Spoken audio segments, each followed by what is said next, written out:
all our different stakeholders have the same goal. We all want to see these cats have good lives. We want to see them in permanent homes where they're safe. And we don't want the unplanned breeding to continue to go. So really, all of us want to get those cats off the streets and into homes. Hello and welcome to RSPCA Australia's Great and Small Talk, where we discuss the pressing welfare issues animals face in Australia. I'm Brian Daly, and today we're talking about cats, and in particular the management of stray cats in Australia. And most appropriately, I am joined by the Project Manager of Keeping Cats Safe at Home and Community Veterinarian at RSPCA New South Wales, Dr Gemma Ma. Welcome to the podcast, Gemma. Thanks for having me. There's a lot of discussion about how to effectively manage cats in Australia at the moment, for many reasons, including safeguarding our native wildlife. A big part of that conversation is about how to manage stray cats. So firstly, Gemma, can you talk us through what a stray cat actually is? Actually, all cats in Australia belong to the same species, but we can divide them into a few different population groups based on their relationships with people. So we've got feral cats who are living as wild animals out in the bush with no relationship with or dependence on humans. And then we've got owned pet cats, which is self-explanatory. They live in our families. They're identified with and cared for by an individual or a household. And then we have these stray cats in between. So actually, when we're talking about cat management, we tend to call these cats unowned cats. And they have some degree of relationship with or dependence on humans. They're getting food or care from people, whether directly and deliberately or indirectly, like eating out of people's bins.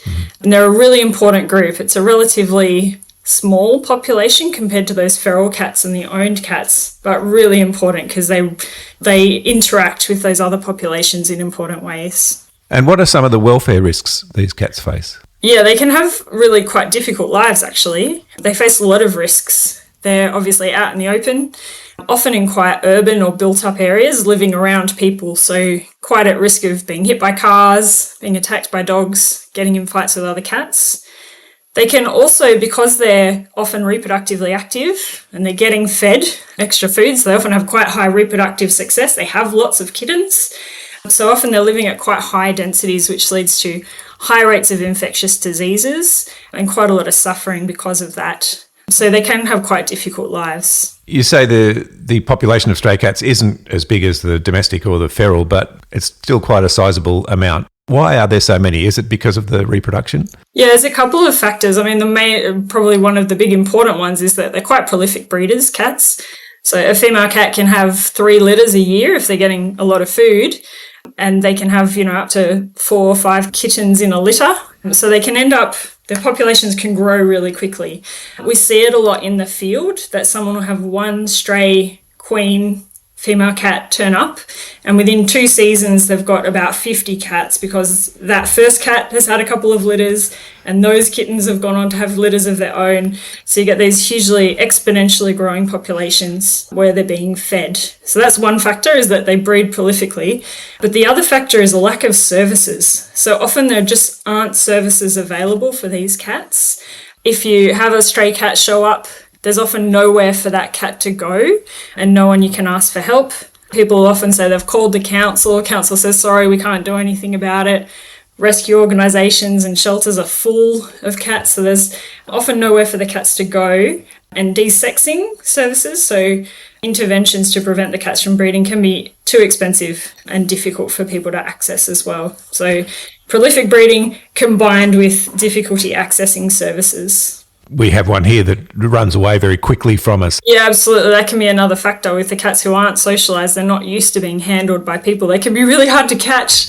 You often don't even know they're there. You mentioned that they get fed, or what's their relationship? How are people involved? So what we've found in our work in the field and also through research, it seems that when an unowned cat shows up in an area for whatever reason, they're fairly quickly noticed by the people in the surrounding area and provided with food. People feed them because they care about them. They notice that they're hungry, they're suffering, and they want to do something to help. So most of the cats, the unowned cats, are being cared for deliberately by someone. We refer to these people as semi-owners. And that's really important because there are people that we can work with here. I think in traditional thoughts on cat management, those semi-owners have been considered as like they're the problem. And that leads to quite widespread advice that I still hear of just stop feeding them, just don't feed stray cats, which really doesn't solve the problem. The semi-owners are not the reasons the cats were there in the first place. And actually they're just doing compassionate, humane things that we actually want to encourage people to do, to notice animal suffering and to act to prevent the suffering. So we see these semi-owners as a real resource and people we want to support and equip with the resources that they need to solve the problems. If we talk about how other ways that people are involved, always people are involved in why the cats are there in the first place. Either they're providing resources for the cats in terms of food, like leaving bins uncovered or putting food out for cats to eat. So they're providing that resource that attracts the cats in the first place. Often cats are abandoned and that can contribute to these unowned cat populations, which again usually reflects the inaccessibility of the services. There's nowhere for people to surrender the cats if they can't keep them anymore. It's hard to get them desexed to prevent the unplanned litters that are often abandoned. So people are involved in a whole range of different ways. It kind of all comes back to human behaviour in the end. And can you talk us through some of the ways that this issue can be addressed? You talk about the lack of services, but who are the stakeholders involved? Yeah, so we've been working on this through a project at RSPCA New South Wales. We're very fortunate to receive a large grant from the New South Wales government through their environmental trust to try out approaches to cat management using a human behaviour change approach. So we've tried to look at it really holistically and work from a number of different angles. We recognise that the unowned cats were an issue and we've implemented targeted desexing programs to prevent them from breeding and to try and reduce their numbers over time. So the important stakeholders that we've been working with are the local councils who often receive complaints about the cats from the community. So they often know where they are. So they can really help us find where we need to target. And we've also worked really closely with a whole bunch of local vet practices who have helped us provide those desexing surgeries so we can make the desexing accessible for people. Where should this management of unowned, semi-owned cats reside? With one entity, or as you say, is it a holistic collaborative approach? We definitely find a holistic collaborative approach is the most effective. So unowned cat management, it's most effective when the whole community gets involved. And we see this actually happen on its own with no intervention in higher socioeconomic areas where people, they experience less of the barriers to accessing veterinary services and finding homes for the cats. You know, we'll see this in our neighbourhoods where a stray cat or a stray kitten turns up in someone's yard or at their workplace and people just get together and they get the cat desexed and they talk to their networks and they find a home for the cat. It's how a lot of us in the community found our cat family members in the first place. I mean, the statistics shows us that about half of all the pet cats in Australia were acquired that way for cats that just needed a home. So we know the community can do this and they do this where they can. We just need to provide access to those services. So accessible surrender when a cat turns up or a kitten turns up that doesn't have a home, that we have somewhere for that cat to go where we can find a solution. So ideally find them a home. And also accessible desexing so we can prevent those unplanned litters being born from people's owned cats and act when we notice an unowned cat. We get it desexed straight away. We make sure it's got a solution. Many years ago, a very, very pregnant cat turned up on our doorstep and adopted us and had her litter in a construction zone across the road from us of 3 kittens that we end up keeping one of those kittens, finding homes for the other 2 and getting the mother desexed after that. Yeah, exactly. It's a great illustration of exactly how this happens, and most people have a story of themselves where they've found a cat in that way. This cat that we found was obviously very socialised, but for those that aren't socialised, can the others be transitioned into companion cats as well? It's very individual. So cats are individuals just like we are, and their needs vary quite significantly. So often, yes, they can be integrated into families and they can become great companions. That doesn't necessarily mean they want to be touched or picked up. Yes. And some might be really happy living inside your house and having a warm bed and, places to escape from the cold, and others might not. It just really depends. I guess the key is to treat each cat as an individual, let them take it at their own pace, make sure you're meeting all of their needs, give them that option to come inside if they want to. But what we find is with these unsocialized cats, the best way to manage them is to leave them where they are, manage them in situ, get them desexed, make sure they're getting provided with all the care that they need, so food and vet treatment and shelter and all those things, and let them take their own time to become socialized or not, but make sure they're safe, make sure all their needs are being met. And what can cat guardians and caregivers do to be responsible? Yeah, I think the most important thing we can do to be good caregivers and good guardians of our cats is to learn about cat behaviour and cat body language, how cats communicate. They're really different to us as a species, and they have very different needs, and they communicate in really different ways. They're not dogs either. They're very different to dogs too. Yes. So the more we can learn about their behaviour, the ways they communicate, the better we can meet their needs.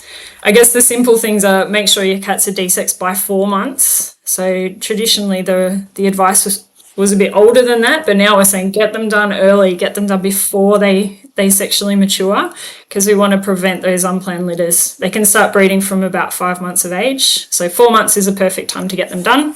They make much better pets when they're desexed, and obviously it prevents those unplanned litters. We recommend getting cats microchipped and registered with the council. That keeps them safe. If they ever go missing, it helps you get them back again. And we also recommend preventing cats from roaming away from your home to keep them safe, mainly. Unfortunately, at our shelters and our vet clinics, we see so many cats who are injured or killed in accidents, things like being hit by cars, attacked by dogs, in fights with other cats. So cats are much safer if we can keep them at home. And we have heaps of resources on our RSPCA New South Wales website and on the RSPCA Australia website on how to do that, how to meet all your cat's needs. So lots of information out there if you want to learn more. In other areas around the world, organisations employ a trap, neuter, return strategy or TNR strategy to try and reduce stray cat populations. Is this a strategy that RSPCA looks to employ as well? Yeah, trap, neuter, return are common style of programs that are used to manage unowned cat populations overseas. It's a very common way of managing these populations where unsocialised cats are trapped, they're desexed and they're returned to the colonies. There are some limitations to that approach and some potential welfare implications that we're a bit concerned about. So we think all cats should have a caregiver who's committed to providing ongoing care for the cat. So if a cat's going to be desexed and returned to a site, they need someone who's going to look after them for the long term. And also, we've taken a more holistic approach. So instead of just desexing those unowned cats, we're taking a human behaviour change approach. So trying to work with the caregivers of the cat, trying to find all the people who are feeding them, working with them, also understanding how those cats ended up being there in the first place and trying to intervene to prevent those situations happening again. So we've taken some of the aspects of TNR that's done overseas in our targeted desexing programs that are good. So working with those unowned cats, trapping them, getting them desexed, but we've also added on extra components that make it better for the cats and also have more of a long-term behaviour change approach. So what we do is we go into an area where we know there's unowned cats, we talk to everyone involved, we talk to the council, we talk to all the neighbours, we try and find out who's the primary carer of these unowned cats. Usually there's multiple people, it's not just one person. And we want to find them all. We want to get everybody on the team, everybody working together. We work together to find the person who's going to be the owner of those cats. So that might be the person who lives there. It might be a volunteer or a rescue group who come in and feed the cats every day. It kind of doesn't matter so long as the cats are getting looked after. They're getting looked after every day and someone's going to get those cats vet treatment if they need it in the future.